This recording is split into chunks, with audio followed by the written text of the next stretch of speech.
Сот үкімді түсіндіреді. Сот барлық ұсынылған дәлелдемелерді зерттеп, сотталушылардың тағылған айып бойынша кінәлары толық дәлелденген деген тұжырымға келеді.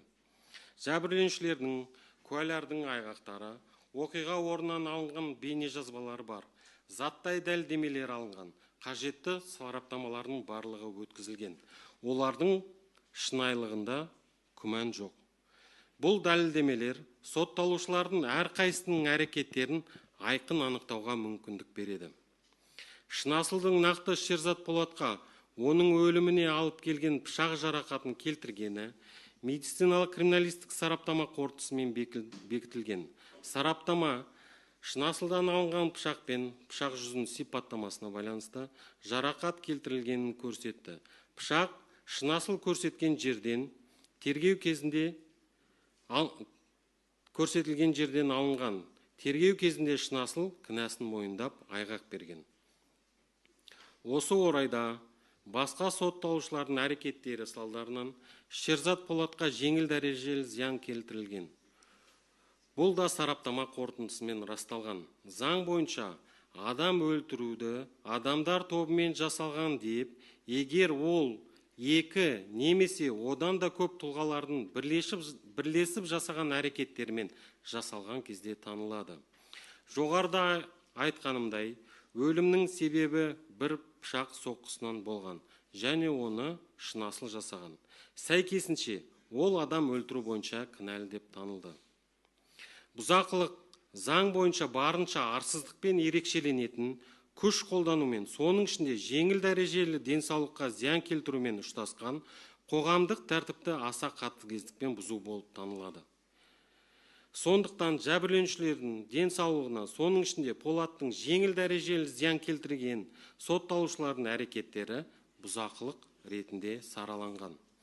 Шерзат Полатқа соққылар келтірген Белғожаев пен Ильясовтың қолдарында пышақ және оқталған мылтық болғанын ескеру қажет.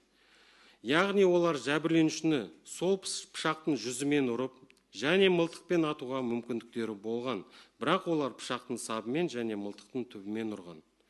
Жаза тағайындау кезінде сот қылмыстық кодекстің 53-ші бабында қаралған жеңілдететін мән-жайларды тек Азамат және Нұрбол Тоқтаубаевтарда, Қали Ахметте, оларда жас балалардың болуына байланысты және Ысқақтың кәмелетке толмағанын ескерді. Сондай-ақ барлық сотталушыларда кәмелетке толмағаннан басқа ауырлататын мән-жай ретінде алкогольден масан күйді болуы танылған. Сонымен қатар сотталушылардың жеке басын, олардың бір бөлігін бұрын сотты болғанын ескерді.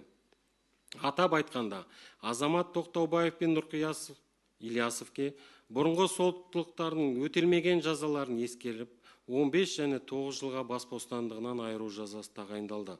Бұл мерзімдер жоғары шегіне жақын. Бұзақылық бойынша басқа кінәлілерге заңмен белгіленген жоғары мерзімдер 7 жылға бас бостандығынан айыру жазасы тағайындалды.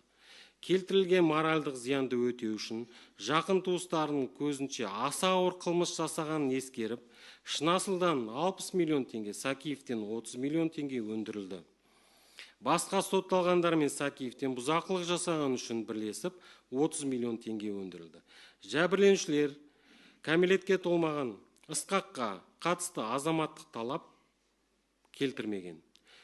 Бұдан бөлік сот пен куәлар Жақсыгелді, Нұрбекова, Қазыкенов, Рузбакиевтің әрекеттерінде болуы мүмкін қылмыс құрамына прокурордың назарын аудару туралы жекеше қаулы шығарылды. Олардың кінәсінің дәрежесін құқық қорғау органдары анықтауы қажет. Аталған сот талқылауы бұқаралық ақпарат құралдарының өкілдерінің қатысуымен толық, ашық және мөлдір өткенін атап кету қажет. Барлық сот отырыстары жұртшылық тарапынан жоғары назар аудару жағдайында тікелей эфирде көрсетілді. Бұған қарамастан, сот тек қана заң нормаларына және әділдік принципін басшылыққа ала отырып, бейтараптылықты ұстанды. Соттың тәуелсіздігі және құқық үстемдігі, сот төрелігінің негізі және ешқандай да бір сыртқы мән-жайлар бұл ұстанымнан тайдыра алмайды. Соттың шешімі істі жан-жақты толық және объективті қарауға негізделген, әрі заңдылықтың және әділеттіктің талаптарына жауап береді. жасаған қылмысы үшін кінәлі жазадан бұлтармайды. Өйткені заң мен тәртіп тек қана осындай жолмен қамтамасыз етіледі. Сот отырысы жабық деп жарияланады. Назарларыңызға рахмет, сау болыңыздар.